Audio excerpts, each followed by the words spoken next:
नमस्कार साथियों, स्वागत है आपका आज के हमारे इस वीडियो में। दोस्तों, आज के इस वीडियो में हम चर्चा कर रहे हैं MP land revenue code chapter 18 के अंतर्गत सेक्शन 250 से लेकर सेक्शन 253 तक की सेक्शंस पर।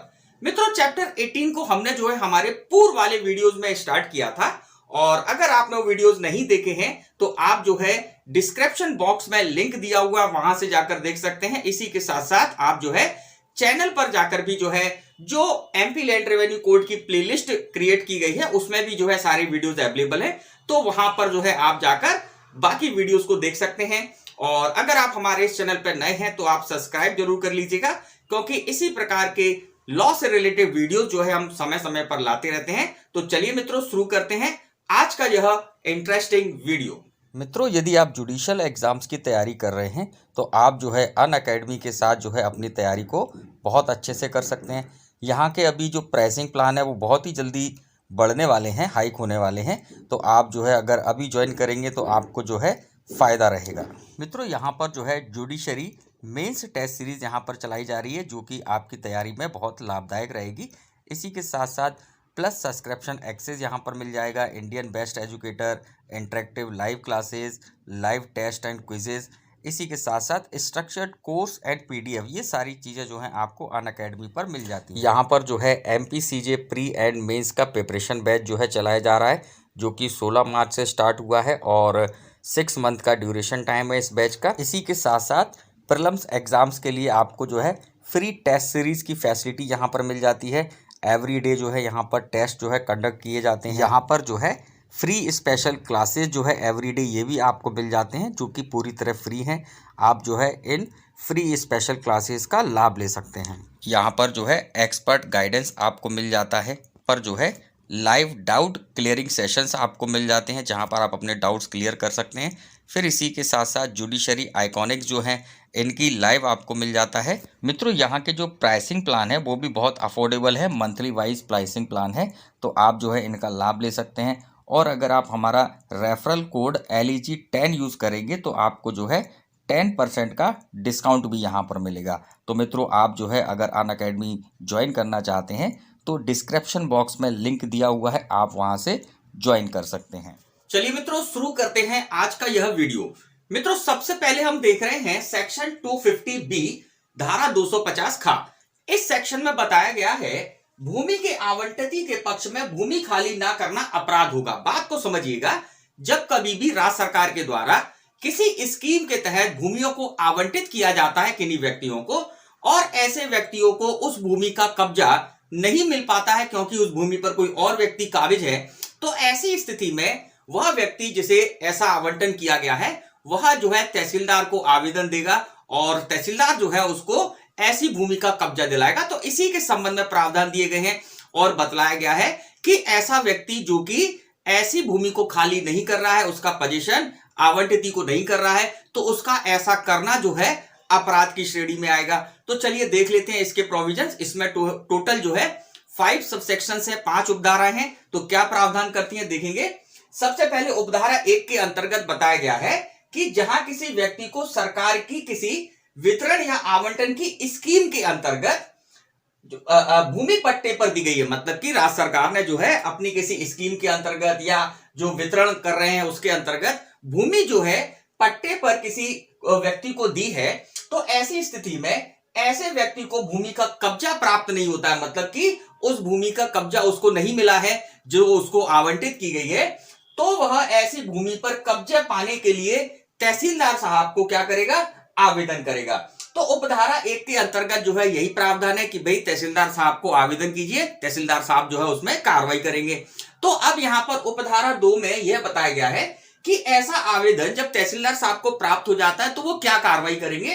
तो देखिएगा, ऐसा आवेदन पर तहसीलदार साहब जो है तहसीलदार के द्वारा उस व्यक्ति को तत्काल भूमि खाली करने का आदेश दिया जाएगा। मतलब तहसीलदार साहब आवेदन पर क्या करेंगे कि ऐसे व्यक्ति को जो कि ऐसी भूमि पर काबिज है, जो भूमि खाली नहीं कर रहा है, उसको आदेश देंगे कि वो जो है तत्काल ऐसी भूमि को खाली कर दे जिसका ऐसी भूमि पर कब्जा है, या किसी व्यक्ति द्वारा बाधा डाली जाती है, मतलब एक कारण यह भी है कि कोई अन्य व्यक्ति जो है ऐसा कब्जा जो है आवंटित को प्राप्त करने में बाधा डाल रहा है, कोई बाधा उसने क्रिएट कर रखी है, तो तहसीलदार साहब यहां पर क्या कर सकते हैं, ऐसे व्यक्ति को जो कि बाधा डाल रहा है उसको निर्देश दे सकते हैं कि आप जो है उस बाधा को हटा लीजिए, जिससे कि वह कब्जा जो है अंतरिक्ति को प्राप्त हो पाए। तो यहां पर जो है तहसीलदार साहब जो है क्या कर सकते हैं, एक तो तत्काल भूमि खाली करने के लिए एक ऐसा व्यक्ति जो है उस पर काबिज है उसको हटने के लिए आदेश दे सकते हैं, या किसी व्यक्ति ने बाधा उत्पन्न कर रखी है तो उसको बाधा हटाने का निर्देश दे सकते हैं। लेकिन कभी कभी ऐसा भी होता है कि तहसीलदार के आदेश पर भी नहीं हटा रहे हैं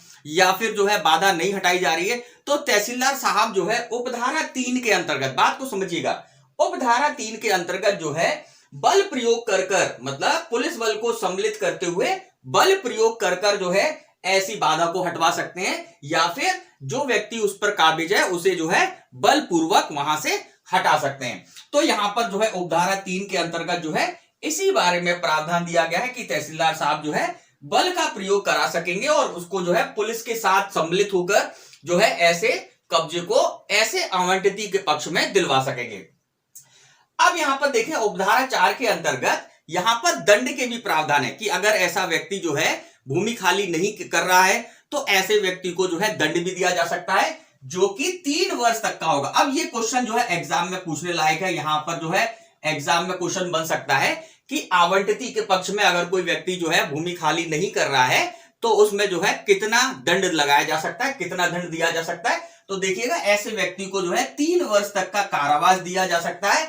इसी के साथ साथ जो है प्रत्येक दिन के लिए जो है 100 रुपए तक का अतिरिक्त जुर्माना लगाया जा सकता है। मतलब कि तहसीलदार साहब ने जब ऐसे व्यक्ति को आवंटित के पक्ष में भूमि खाली करने का आदेश दिया या बाधा हटाने का आदेश दिया और वह व्यक्ति ऐसी बाधा नहीं हटाता या भूमि खाली नहीं करता है, तो ऐसी स्थिति में प्रत्येक दिन के लिए जो है 100 रुपए जो है अतिरिक्त जुर्माना उस पर अधिरोपित किया जा सकता है। तो यह प्रावधान जो है उपधारा 4 में बहुत इंपॉर्टेंट है, एग्जाम में जो है यहां से क्वेश्चन बन सकता है। अब इसी के साथ साथ जो है उपधारा 5 में यह घोषित किया गया है कि जो धारा 250 के अंतर्गत जो अपराध घोषित किया गया है, इस अपराध की प्रकृति कैसी होगी। तो देखिएगा यहां से भी जो है प्रीलिम्स एग्जाम में क्वेश्चन बनता है, तो इसको भी आप ध्यान रखिएगा कैसी प्रकृति होगी।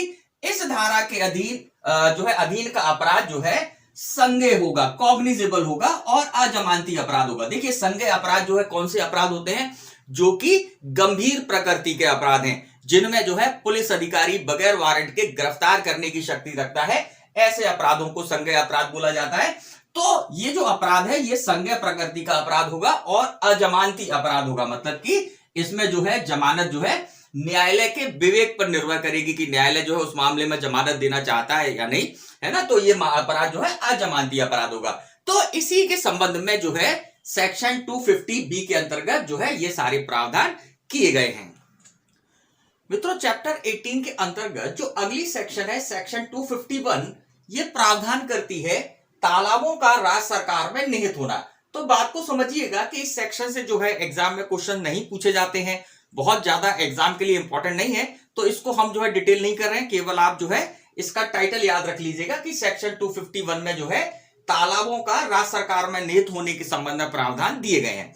अब इसके बाद जो अगली सेक्शन है सेक्शन 253, ये सेक्शन इंपॉर्टेंट है एग्जाम की दृष्टि से, यहां से जो है क्वेश्चन आते हैं। अब इस सेक्शन में बताया क्या गया, बात को समझिएगा। इसमें बताया गया है उपबंधों के उल्लंघन के लिए दंड। अब कौन से उपबंधों के उल्लंघन के लिए दंड, तो देखिएगा चैप्टर 18 के अंतर्गत जो उपबंध दिए गए हैं, अगर कोई व्यक्ति उन उपबंधों का उल्लंघन करता है या फिर चैप्टर 18 के अंतर्गत जो उपबंध है उनके तहत कोई नियम बनाए गए हैं तो उन नियमों का उल्लंघन करता है, तो ऐसी स्थिति में जो है उपखंड अधिकारी जो है क्या कर सकते हैं, ऐसे व्यक्ति पर 50,000 रुपए तक का शास्ति, है ना, पेनल्टी जो है अधिरोपित कर सकते हैं। इसी के साथ साथ जो है अगर कोई व्यक्ति वाजिबुल अर्ज में दी गई किसी रूढ़ी या प्रथा का उल्लंघन करता है या फिर जो है निस्तार प्रत्यक्ष में कोई प्रविष्टियां हैं उसका उल्लंघन करता है, तो यहां पर उपखंड अधिकारी को शक्ति दी गई है कि वह जो है क्या कर सकेगा, ऐसे उल्लंघन करने वाले व्यक्ति पर 50,000 रुपए तक का जुर्माना या शास्ति जो है अधिरोपित कर सकता है। इसी के साथ साथ यहां पर यह भी बतलाया गया है कि ऐसा जो शास्ति लगाई गई है, जो दंड लगाया गया है, इस दंड की धनराशि का उपयोजन मतलब उपयोग जो है उपखंड अधिकारी जो है कहां कर सकेगा, जो ऐसी हानि या क्षति हुई है, मतलब कि ऐसे उपबंध का उल्लंघन करने से जो क्षति या हानि हुई है, ऐसी क्षति या हानि की पूर्ति को करने के लिए या इसकी हानि को रोकने के लिए इस धनराशि का उपयोग जो है उपखंड अधिकारी यहां पर कर सकता है। अब यहां पर एक केस लॉ है, इसको थोड़ा सा आप देखिएगा। इसमें देखिएगा मुक्ताराम वर्सेस शासन 1965 का केस है। इसमें यह कहा गया है कि शास्ति का निर्धारण मामले की परिस्थितियों के अनुसार उपखंड अधिकारी द्वारा किया जाएगा। मतलब कि जो पेनल्टीज वगैरह लगाई जाएंगी, ये पेनल्टीज का निर्धारण जो है उपखंड अधिकारी जैसी भी परिस्थिति हो उसके अनुसार जो है तय करेगा। मतलब कि जो 50,000 रुपए तक की राशि है, ये अधिकतम राशि की अधिकतम 50,000 रुपए तक लगा सकता है, लेकिन मामले की तथ्य और परिस्थितियों को देखकर 50,000 रुपए तक में जो दंड लगाना चाहे वह उपखंड अधिकारी लगा सकता है। तो यही सारे प्रावधान जो है यहां पर सेक्शन 253 में प्रोवाइडेड है। मित्रों, इसी के साथ आज का ये वीडियो यहीं पर समाप्त करते हैं। आपको आज का ये वीडियो कैसा लगा, आप जो है हमें कमेंट बॉक्स में कमेंट कर जरूर बताइएगा। हाँ, अगर आपको वीडियो अच्छा लगा है तो लाइक करना ना भूलें, और इसी के साथ साथ अगर आप हमारे इस चैनल पर नए हैं तो आप जो है सब्सक्राइब कर लीजिए और बेल आइकन बटन को हिट करना ना भूलिएगा, क्योंकि जैसे ही हमारे वीडियोस अपलोड होते हैं तो अगर आपने नोटिफिकेशन जो है बटन दबाया हुआ है तो आपको नोटिफिकेशन मिल जाएगा और आप जो है सबसे पहले हमारा वीडियो देख पाएंगे। तो मित्रों, चलिए मिलते हैं आपसे हमारे अगले वीडियो में। नमस्कार, जय हिंद, जय भारत।